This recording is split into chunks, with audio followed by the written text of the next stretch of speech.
Hi, this is second video for Assignment 4, question number 1.8.22. This question asks us to match the zero pole diagram with the frequency response. First, let's talk about the zero pole diagram 1. We can see from this diagram, then we can write the transfer function of z transform. It will be like z minus 1 divided by z minus 0.7. So then we can write the transfer function of Fourier transform like this. Then we can calculate some special points about the frequency response. When omega equals 0, we can get the frequency response is 0, and when omega equals pi, we can get the frequency response is about 1.2. So we can draw the frequency response like this. When omega equals 0, the frequency response is 0, and when the omega is pi, the frequency response is 1.2. So we can see from the frequency response that we'll get it will be frequency response 7. Now let's talk about the zero pole diagram 2. First, we look at this diagram as a picture. Because the resonant peak happens only when system has complex pole, frequency response 1, 2, 4, 5 has resonant peaks.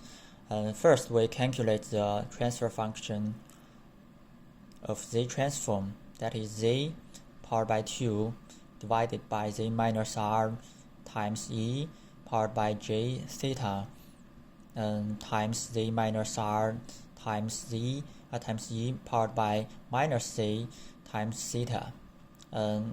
R equals likely 0.8. So we can get that theta equals 0.4 pi likely. So the answer has to be 1. That has to be frequency response 1, 5. So from a diagram, we can see when at peak, the frequency response from diagram 2 is bigger than frequency response from diagram 5. So from this picture, we can easily get the answer that diagram 2 matches the frequency response 5 because it's bigger than diagram 5, and diagram 5 will matches frequency response 1.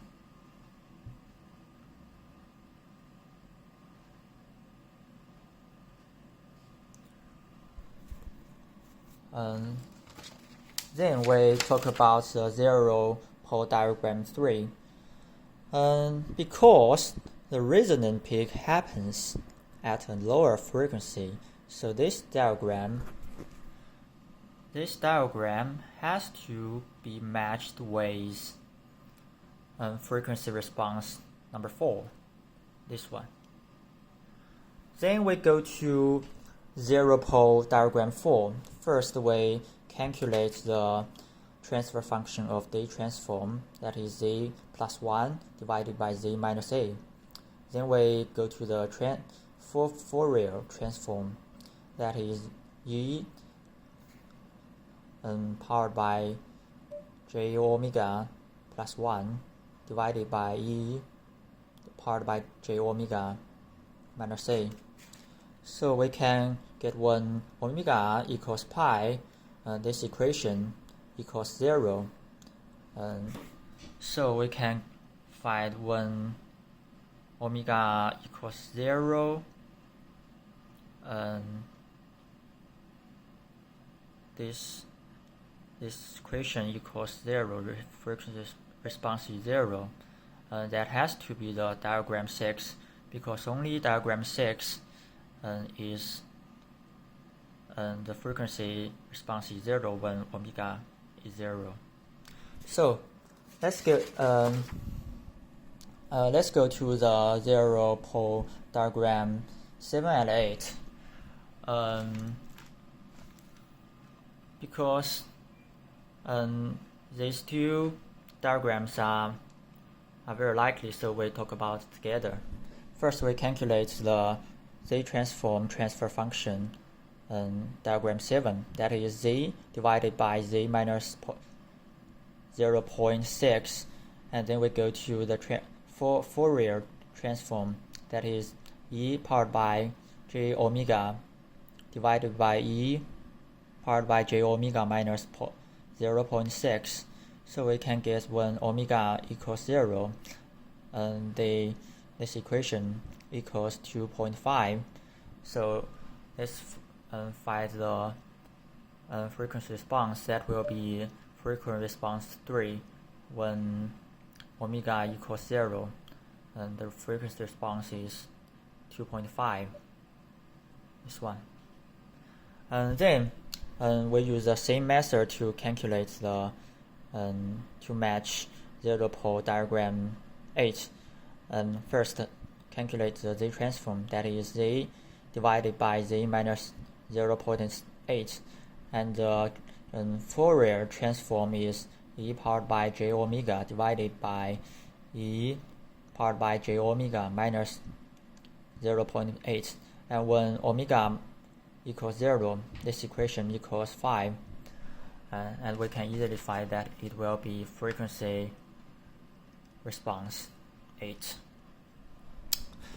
Finally, we go to the 0 pole diagram 6, and first we calculate the Z transform transfer function like this, and we go to the Fourier transform.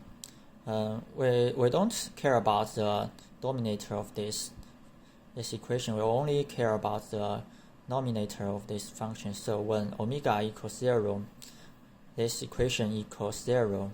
So this system has resonant peak at a lower frequency. So let's look at these pictures. So it has to be a frequency response 2. So this is all the question, all the Z pro diagrams and the frequency response, how they match.